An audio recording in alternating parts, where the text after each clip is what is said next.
मंजिल मिल ही जाएगी भटकते हुए ही सही, गुमराह तो वो हैं जो घर से अभी निकले ही नहीं। नमस्ते दोस्तों, मैं हूं आपकी अपनी दोस्त निष्ठा और स्वागत है आप सभी का आपके अपने फेवरेट प्रोग्राम युवा जगत में। दोस्तों, आज हम बात करने वाले हैं स्वामी विवेकानंद जी के बारे में, उनकी टीचिंग्स के बारे में, उनकी ज़िंदगी के बारे में और उनके विचारों के बारे में।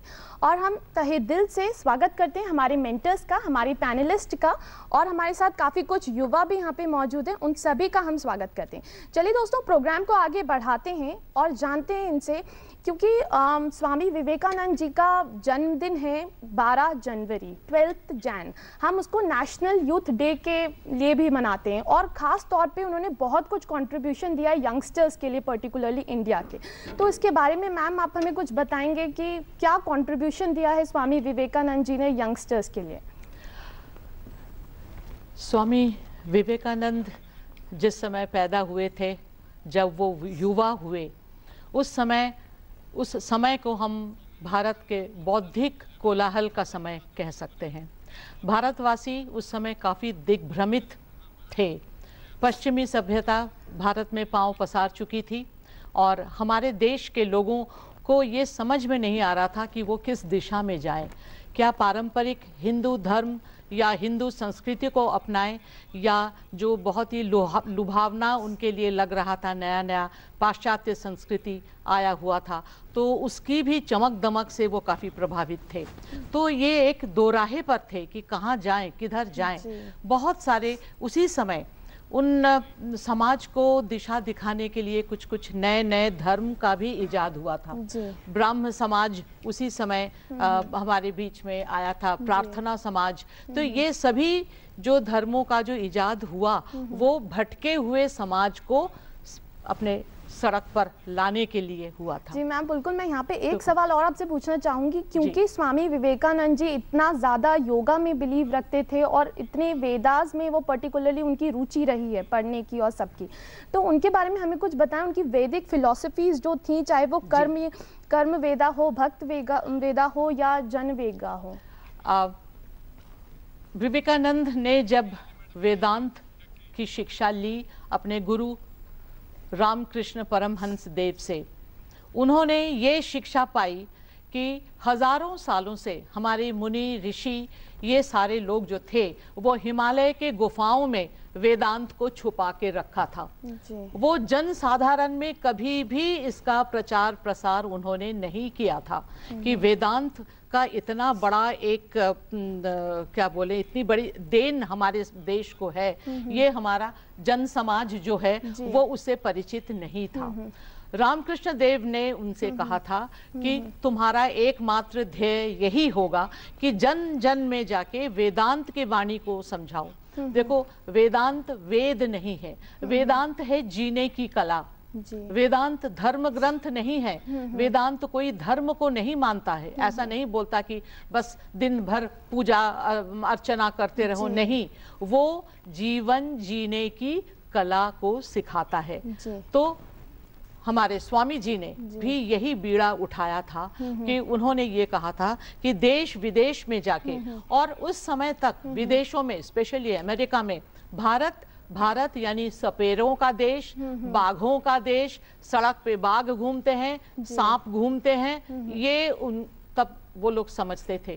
वहां पर जाकर जब उन्होंने वेदांत के बारे में कहा तो लोग चमत्कृत हो गए। बहुत अच्छी बात आपने यहाँ पे हम सभी से शेयर करी है कि वेद जो हमारे सारे पुराने हैं वो हमें जीवन जीने की एक कला बताते हैं। सर, यहाँ पे मैं आपसे एक क्वेश्चन पूछना चाहूंगी, हम जानना चाहेंगे आपसे, ये रामकृष्ण परमहंस जी का जो मिशन है वो क्या है, उसकी क्या फिलॉसफीज हैं, उसकी क्या टीचिंग्स हैं? बहुत अच्छी बात कही आपने, और जो अभी पापिया जी ने बात कही, मैं इसको ही आगे बढ़ाते हुए आपके प्रश्न का उत्तर देने की कोशिश करता हूँ। देखिए, वेदांत और आपने कर्मयोग की बात की। एक ऐसा समय था 17वीं और 18वीं शती में, वो जो भारत था वो रेनेसे का एक बौद्धिक एक बहुत तूफान सा था और उथल पुथल का समय था। ऐसे समय में स्वामी विवेकानंद ने कर्म योग का रास्ता दिखाया और उनको सही माने में रामकृष्ण परमहंस जैसे एक गुरु मिला। और आपको और विशेषकर हमारे युवा साथियों को जान के बड़ा अच्छा लगेगा ये सुन के कि स्वामी विवेकानंद का भगवान पर विश्वास नहीं था और आप ही की तरह वो युवा थे। वो पहुंचे रामकृष्ण परमहंस के पास और जब उनके सामने बैठे उन्होंने बोला रामकृष्ण परमहंस से, क्या आपने भगवान देखा है? जी। ये आप सब लोगों ने सुना होगा। रामकृष्ण परमहंस ने सिर्फ एक ही उत्तर दिया, उन्होंने बोला जैसे मैं आपको देख रहा हूँ उसी प्रकार मैंने भगवान के दर्शन किए जी। और उससे वो इतने ज्यादा प्रभावित हुए। और इसी बात को मैं थोड़ा और आगे ले जाते हुए जी। मैं ऑस्ट्रेलिया में एक विश्वविद्यालय में प्राचार्य था, विजिटिंग प्रोफेसर था। वहां पर साइकोलॉजी के एक प्रोफेसर ने मुझसे एक प्रश्न किया और वो भी विवेकानंद से ही संबंधित है। उन्होंने ये बोला कि भारत में क्या सच है अहम ब्रह्मा, मतलब भगवान आप में है जी। मैंने बोला ये बात आपके मन में कैसे आई? तो उन्होंने बोला पाश्चात्य संस्कृति जो हम लोगों की जो सोच है उसमें अब ये बात आने लगी कि भगवान तो आपके अंदर ही है जी।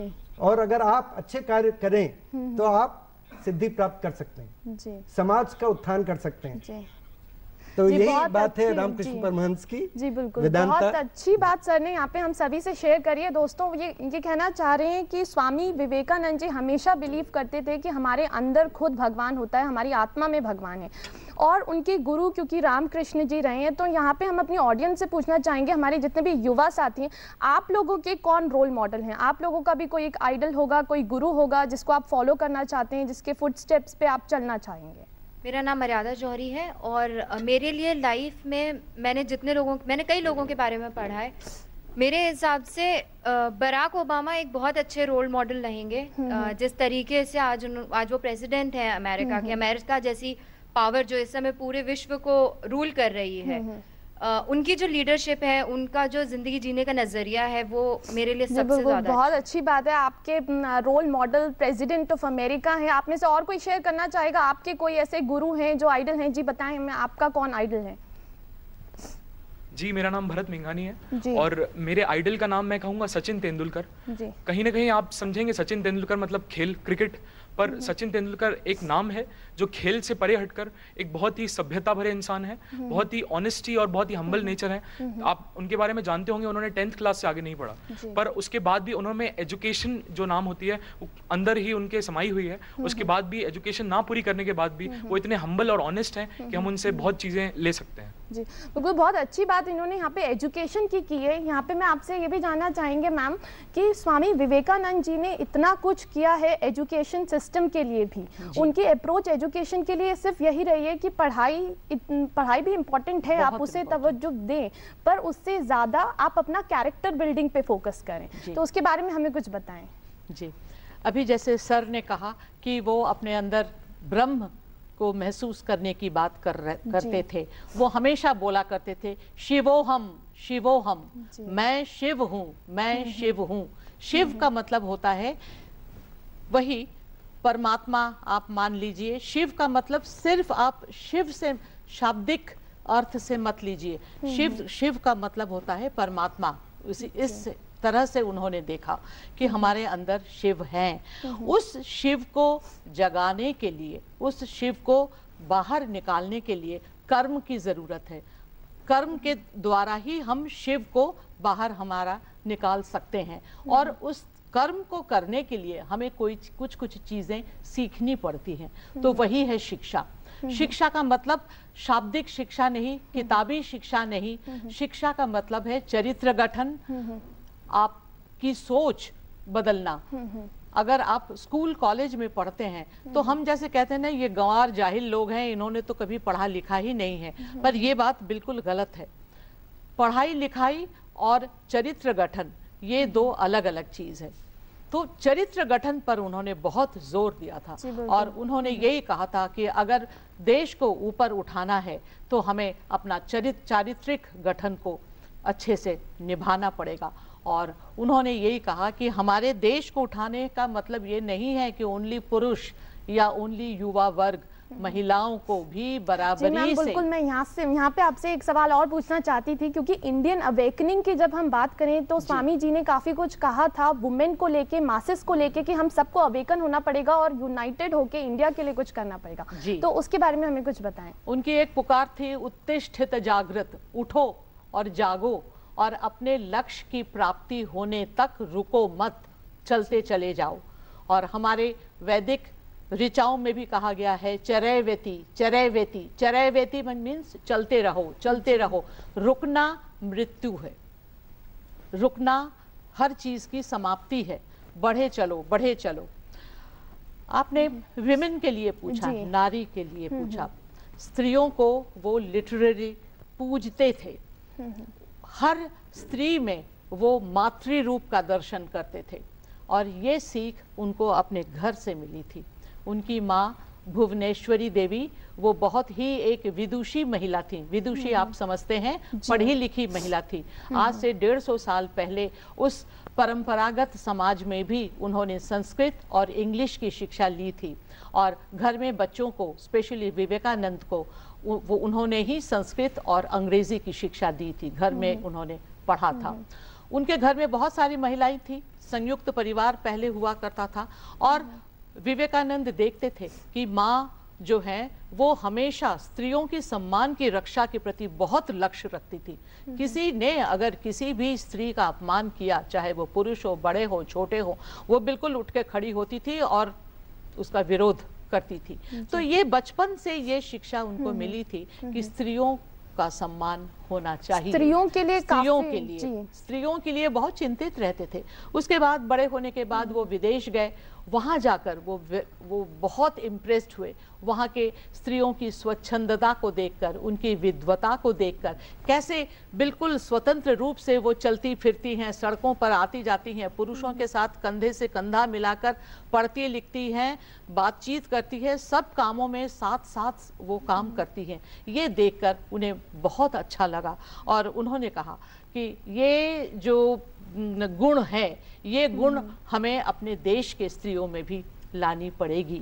पर एक बात उन्होंने और भी कही कि आप लोग स्वच्छंद हैं, आप लोग पढ़े लिखे हैं, आप लोग सोच विचार वाले हैं, सब कुछ है, पर हमारे देश के स्त्रियों में अनपढ़ है, गंवार है, कुछ नहीं जानती, वो घर में घुसी रहती है, एक चीज उनको आपसे आगे ले जाती है। तो उन्होंने बोला क्या? बोले मातृत्व की भावना। माँ, इंडिया में हर स्त्री अपने दिल से माँ होती है। अपने संतान के लिए वो कुछ भी कर सकती है, जो कि वेस्टर्न स्त्रियों में उन्होंने नहीं देखा। एक मजेदार बात वो कहते थे कि यहाँ तो हम इंडिया में तो हम हर स्त्री को माँ बोलते हैं, माँ जी, थोड़ी भी बड़ी हो उम्र में तो माँ जी तो बोला ही जाता है।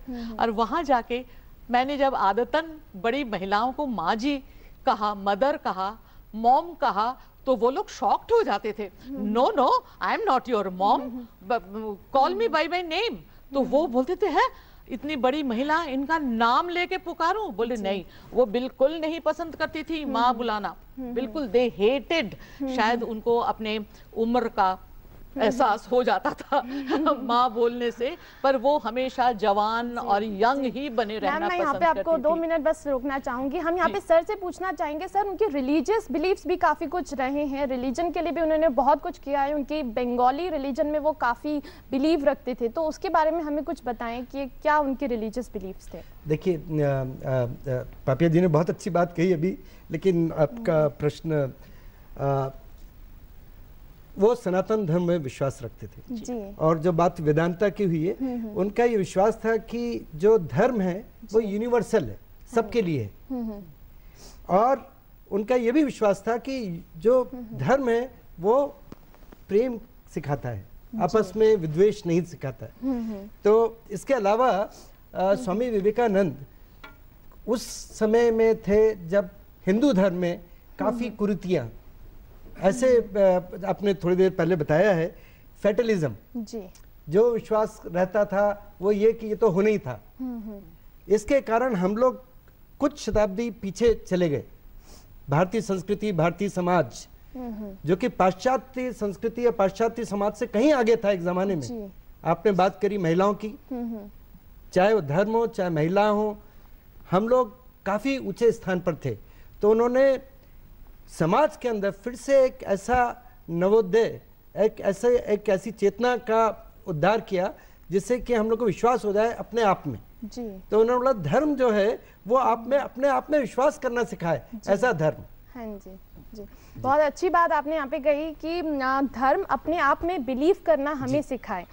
सर यहाँ पे हम आपसे एक और चीज़ पूछना चाहेंगे, उनका जो फॉर्मूला ऑफ सक्सेस था, जो उनकी रेसिपी फॉर सक्सेस थी, वो था राजयोगा, कि आप एक ही एम रखें, एक ही एम की तरफ बढ़ें, बाकी कहीं पे डाइवर्शन नहीं होना चाहिए हमारे स्टूडेंट्स में या युवाओं में। तो उसके बारे में हमें कुछ बताएं कि एक ही थिंकिंग, एक ही सपने को जिए और उसी को साकार करें, उसी पे अपनी आपने बहुत अच्छा बोला। अब अपने पापिया जी ने भी जो सुनाया और पीछे में देख भी रहा था, arise awake and stop not until the goal is reached. तो उनकी सोच ये थी कि जब तक आप में फोकस नहीं है, फोकस जब तक आप अपने लक्ष्य को देख नहीं लेते हैं, उसको पाने की चेष्टा नहीं करते हैं, तब तक आप आगे कैसे बढ़ेंगे। आज का जो युवा है अपने देश में भी, और ये चीज मैंने विश्व स्तर पे भी देखी, बहुत ज्यादा भ्रमित है, 10 तरह की बातें हैं दिमाग में, ऑप्शंस इतने ज्यादा हैं। तो ऐसे समय में मैं समझता हूँ स्वामी विवेकानंद और भी ज्यादा जरूरी हैं, उनकी सोच, उनके विचार, उनके सिद्धांत हम लोगों के लिए। और साथ ही साथ जो आपने बात की, उठो जागो रुको मत जब तक लक्ष्य की प्राप्ति ना करो जी। अब इसमें कहा जाता है और लोग बोलते हैं आप अपने आदर्श रखें। आप में से किसी ने एक प्रश्न उठाया था कि मेरा आदर्श बराक ओबामा जी, आपने बोला सचिन। सवाल ये उठता है कि आदर्श तो होने चाहिए और सपने भी देखने चाहिए, लेकिन किसी ने ये बात भी सच कही है कि शायद सपने तो कभी पूरे नहीं होते, लेकिन स्वामी विवेकानंद के रास्ते पर अगर चलें तो सपनों से भी आगे है संकल्प, और अगर संकल्प रखें तो संकल्प कभी अधूरे नहीं रहते जी। एक और चीज़ उन्होंने बहुत खूबसूरत कही थी कि प्रॉब्लम्स, जिस इंसान की ज़िंदगी में प्रॉब्लम्स नहीं है, मतलब कहीं ना कहीं वो गलत रास्ते में भटक रहा है, तो ज़िंदगी में प्रॉब्लम्स को भी अप्रिशिएट करें। तो मैम इसके बारे में आप हमें कुछ बताएं कि डिफ़िकल्टीज आती हैं, सब हर इंसान की ज़िंदगी में आती हैं, उसे कैसे डील करें, क्या थ्योरीज थी उनकी? देखिए, हमारी पूरी ज़िंदगी मुसीबतों से भरी हुई होती है। किसी भी इंसान का रास्ता जो है वो फूलों से बिछा हुआ रास्ता नहीं होता कि आप सरसराते चले जाओ। तो उन्होंने ये कहा कि जितनी भी मुसीबतें आती हैं उनका सामना करना ही पुरुषत्व है। आप अगर झमेले से दुबक के अंदर बैठ गए, घर के अंदर बैठ गए, भाई उस राह हम नहीं चलेंगे क्योंकि उसमें बहुत सारी बाधाएं हैं और उसमें बहुत कठिनाई है, तो ये सोच के अगर हम आज बैठ जाते तो संसार में इतने सारे जो आविष्कार हुए, ये जो लाइट्स जल रही हैं, तो लाइट्स का आविष्कार नहीं होता, टेलीविजन का आविष्कार नहीं होता। उन लोगों ने वो रुके नहीं, उनके रिसर्च में कितनी बाधाएं आई, और वो कोई बड़े आदमी के बेटे नहीं थे, अति साधारण घर के, ज्यादातर गरीब घर के बेटे थे। उन्होंने अपने घर में जो भी कुछ जोड़ ताड़ करके, एक्सपेरिमेंट करके आज दुनिया को इतनी सारी चीजें उन्होंने दी है। तो उन्होंने यही कहा कि, और सबसे पहले उन्होंने तो युवाओं को आह्वान किया। उन्होंने कहा था ज्यादा नहीं, मुझे 1000 युवा दे दो, डेडिकेटेड युवा, 1000 युवा मुझे दे दो जो मेरे कहने पे चले, मेरे गाइडेंस पे चले, मैं भारत की शक्ल बदल के रख दूंगा। अब हम अपने युवाओं पे आ जाते हैं। वो ये भी बोलते थे कि जब भी आप कभी कंफ्यूजन में हो, डाउट में हो, दिल और दिमाग की जंग हो, तो हमें हमेशा दिल को सिलेक्ट करना चाहिए। तो आप में से कितने युवा ऐसे हैं यहाँ पे, कितने लोग यहाँ पे ऐसे हैं जो सच में कभी भी प्रॉब्लम में होते हैं, तो आप किस चीज़ का सपोर्ट करते हैं? अपने दिल की सुनते हैं या अपने दिमाग की सुनते हैं, और क्यों? आप में से कोई हमें बताएगा जी?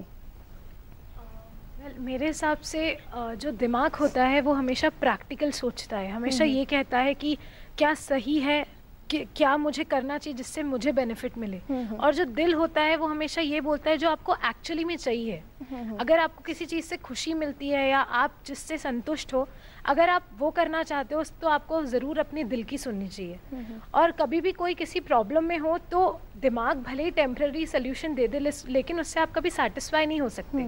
अगर आज मुझे एक चीज़ चाहिए और मैं अपने दिमाग से सोचूं कि हाँ ये अभी के लिए temporarily this will satisfy me, लेकिन आगे अगर वही मैं वापस सोचूंगी तो शायद मुझे रेग्रेट फील हो कि मैंने उस समय क्यों अपने दिल बिल्कुल, आपको हमेशा अपने दिल को ही फॉलो करना चाहिए। आप में से कोई और अपना कोई एक्सपीरियंस शेयर करना चाहेगा ऐसे जिंदगी में? आपके साथ कभी ऐसा डाउट की सिचुएशन हुई हो जब आपको चूज करना पड़ा हो और आपने किया हो कुछ सिलेक्ट? कोई शेयर करना चाहेगा? चलिए सर, हम यहाँ पे आपसे पूछना चाहेंगे, आप क्या मैसेज देना चाहते हैं हमारे युवाओं को? कौन सी ऐसी टीचिंग्स स्वामी विवेकानंद जी की जो आपकी सबसे ज़्यादा फेवरेट हैं और आप चाहते हैं कि हमारे जितने भी यंगस्टर्स हैं इंडिया के, सब सिर्फ उन्हें ही फॉलो करें? बहुत अच्छा।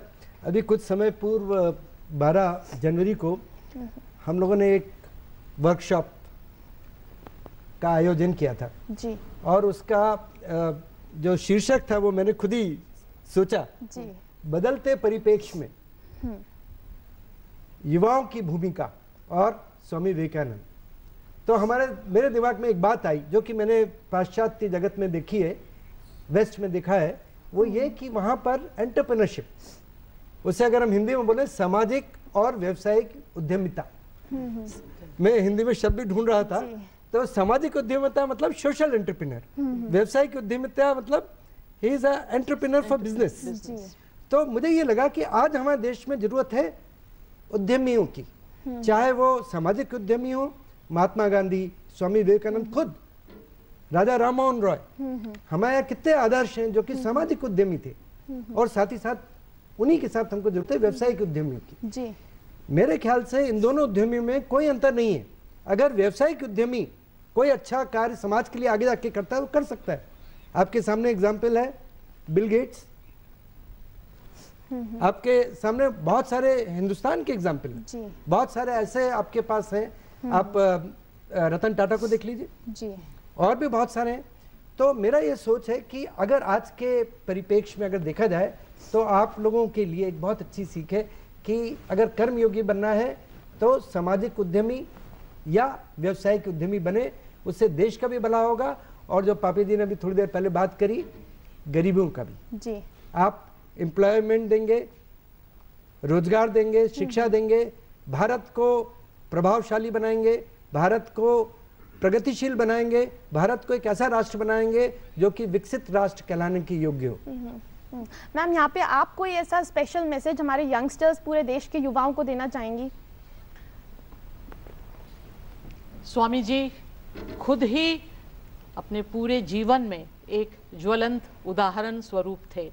वो युवा थे और निरलस कर्मी थे। कर्म, जैसे सर ने कहा, उद्यमिता, उद्यमिता क्या है? काम करो, काम करो, किसी के नौकरी के मोहताज मत हो कि हमें कोई नौकरी दे, खुद नौकरी क्रिएट करिए। उद्यमिता जो है वो काम, दूसरों को काम दो आप, ये आपका ध्येय होना चाहिए। तो इस तरह से कर्म करते जाओ। जी मैम, मैं यहाँ पे आपको रोकना चाहूंगी क्योंकि अभी हमारे पास वक्त बहुत कम है। हम चलते चलते अपनी ऑडियंस से कुछ पूछना चाहेंगे। कोई भी ऐसा सवाल जो आप हमारे एक्सपर्ट से यहाँ पे जानना चाहें? मेरा नाम श्रुति है जी। स्वामी विवेकानंद जी का कहना था कि spiritualism is the utmost thing. लेकिन अगर हम आज के युवा वर्ग की बात करें तो उनके इतने सपने हैं, इतनी एस्पिरेशंस हैं, इतने ड्रीम्स हैं कि उनको पूरा करते करते वो बहुत ही ज़्यादा सेल्फ सेंटर्ड बन चुके हैं। उनकी अप्रोच जो है बहुत ही ज़्यादा इंडिविजुअलिस्टिक बन चुकी है। तो ऐसे कौन से तरीके हैं जिनको अपना के हम इनके बीच में एक बैलेंस बना सकें, spiritualism as well as individualism? जी सर, बिल्कुल। आप देखिए, आपने बहुत अच्छा प्रश्न किया, क्योंकि मैं समझ रहा हूँ जो युवाओं के मन में जो उलझन है आज के परिप्रेक्ष्य में, आज के परिवेश में। तो बात है लक्ष्य। हमने बात की थी थोड़ी देर पहले, फोकस। आप अपना फोकस मत भूलिए। लक्ष्य अगर आपके सामने है, संकल्प है, तो आप उसको जरूर प्राप्त कर सकते हैं या कर सकती हैं।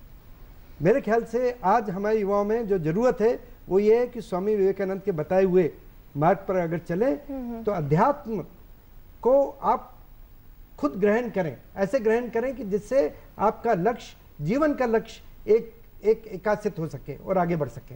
जी बिल्कुल, लक्ष्य पे फोकस करें। और कोई सवाल पूछना चाहेगा? जल्दी पूछिए जी। मेरा नाम मर्यादा है। वक्त बहुत कम है, हम यहीं पे एक चीज जरा मैं बच्चों से बताना जस्ट 1 मिनट में चाहती हूँ कि स्वामी जी का जिक्र हो और भगिनी निवेदिता का नाम ना आए, ये हो ही नहीं सकता। भगिनी निवेदिता उनका नाम था, मार्गरेट नोबल, वो विदेशी महिला थी।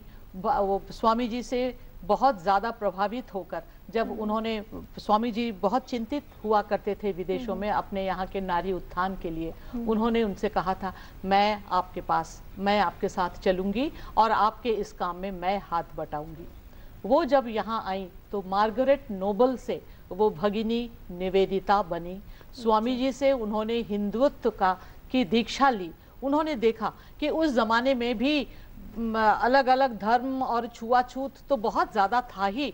एक विदेशी महिला को ये पारंपरिक समाज एक्सेप्ट नहीं करेगा, एक क्रिश्चियन महिला को कोई एक्सेप्ट नहीं करेगा। वो हिंदू बनी, हिंदू जीवन जो है उसको उन्होंने अपनाया। जमीन पर सोती थी, एक चादर बिछा के सोती थी, सात्विक आहार करती थी। तो इस तरह से उन्होंने नारी शिक्षा, उन्होंने स्कूल खोला था। आज भी कलकत्ता में निवेदिता स्कूल के नाम से वो स्कूल चल रहा है और स्वामी जी के कंधे से कंधा मिलाकर उन्होंने नारी शिक्षा की तरफ बहुत बहुत ज्यादा काम किया। बिल्कुल, बहुत अच्छी बात यहाँ पे मैम ने हम सभी से शेयर करी है कि उन्होंने नारी के लिए काफ़ी कुछ किया था स्वामी विवेकानंद जी ने। तो दोस्तों, इसके साथ ही वक्त हो चला है आप सभी से अलविदा कहने का, इसी उम्मीद के साथ कि आप सभी ने स्वामी विवेकानंद जी की ज़िंदगी से काफ़ी कुछ सीखा होगा। हम तहे दिल से शुक्रिया अदा करना चाहते हैं हमारे पैनलिस्ट, हमारे एक्सपर्ट्स का कि उन्होंने अपना कीमती वक्त हम सभी को दिया, और हम हमारे स्टूडेंट्स का भी शुक्रिया अदा करना चाहेंगे। चलते चलते दोस्तों कुछ कहना चाहूँगी, ज़िंदगी की असली उड़ान अभी बाकी है, ज़िंदगी के कई इम्तिहान अभी बाकी है, अभी तो नापी है मुट्ठी भर ज़मीन, अभी सारा आसमान बाकी है। अलविदा। बहुत अच्छा।